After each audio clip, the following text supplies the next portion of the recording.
ایک مرتبہ نبی علیہ السلام نے خاص طور سے امی عائشہ صدیقہ رضی اللہ تعالی عنہ کی طرف رخ کر کے ارشاد فرمایا، یا عائشہ ایاکی و فرمایا کہ عائشہ معمولی گناہوں سے بھی بچا کرو، اللہ کے ہاں ان کی بھی پوچھ گچھ ہوگی۔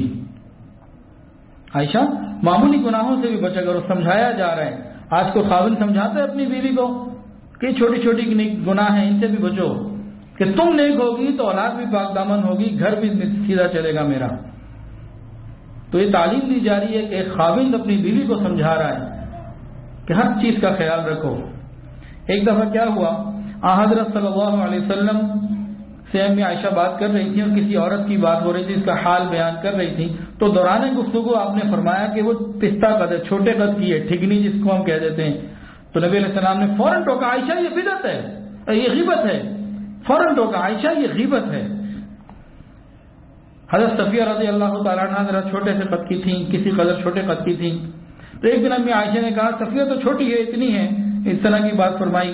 تو نبی علیہ السلام نے فرمایا تم نے ایسی بات کہی اگر سمندر کے پانی میں بھی ملاؤ تو ملا سکتی ہو، یعنی یہ غیبت ایسی تلخ ہے کہ سمندروں کے پانی کو بھی بدمزہ کر دے اور خراب کر دے۔ ایک دفعہ کیا ہوا، ایک سائل آیا، کوئی مانگنے والا دروازے پر آیا، نبی علیہ السلام بھی ہیں اور امی عائشہ بھی ہیں، لونڈی بھی تھی ایک کام والی۔ تو امی عائشہ نے اس کو کہا کہ بھئی یہ اس کو لے لو، کوئی چھوٹی سی چیز لے کے جانے لگی۔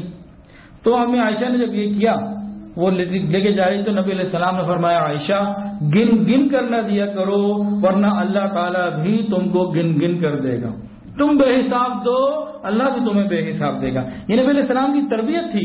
بعد میں آگے تفصیلات میں آئے گا اگلے بیان میں کہ بعد میں ان کو لاکھوں درہم بھی صبح آتے تھے تو رات کو گھر میں کچھ نہیں ہوتا تھا، روزہ ہوتا تھا، روزے کی افطاری کے لیے چیز نہیں ہوتی تھی کہ اللہ کے راستے میں اس طرح تقسیم کیا کرتی تھی۔ ایک موقع پر نبی علیہ السلام نے یہ دعا مانگی کہ اللہ مجھے مسکینی پر زندہ رکھ، مسکین زندہ رکھ اور حالت مسکینی میں ہی موت دے اور مسکینوں ہی کے ساتھ قیامت کے دن اٹھا۔ تو امی عائشہ نے پوچھا اللہ کے نبی یہ آپ نے کیوں دعا مانگی؟ نبی علیہ السلام نے فرمایا کہ مسکین جو غریب لوگ ہوں گے یہ دولت مندوں سے 40 سال پہلے جنت میں جائیں گے۔ اب سمجھنے کے لیے اگر ہم حساب لگائیں تو وہاں کا ایک دن تو ایک حد قرآن کے اندر آتا ہے 50,000 سنہ، 50,000 سال کا۔